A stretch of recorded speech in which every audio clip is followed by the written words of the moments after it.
Thank you, Madam Chair.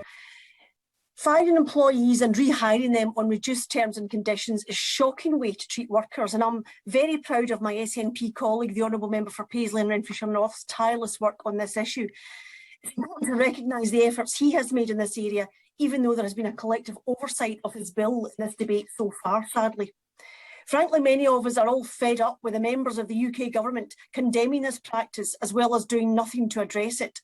Finger wagging and head shaking is not going to stop this appalling practice, but legislation will. Yet the government refuses to adopt provisions of the bill from the Honourable Member for Paisley and Renfrewshire North. And whilst the government does nothing, we see Centrica workers fired without any redundancy for refusing to submit to this appalling treatment. And British Airways staff too have been subject to this repressive and regressive practice, with Tesco also guilty and others surely to follow.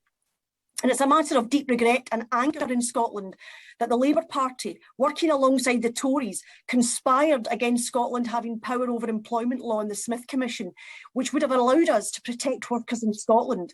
Clearly, the union is more important to the Labour Party than the rights of the very workers, many of whom fund the Labour Party. This is odd logic indeed, but a logic that workers increasingly in Scotland are rejecting.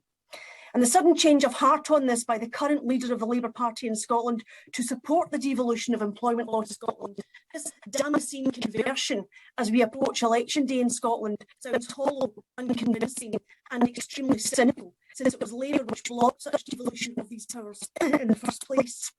So let's stop all the hand-wringing and bring the bill from the member for Paisley and Renfrewshire North to the House again. Let's support it. As for Scotland, we will make our own decisions on employment law soon enough when we secure and go on to win an independence referendum.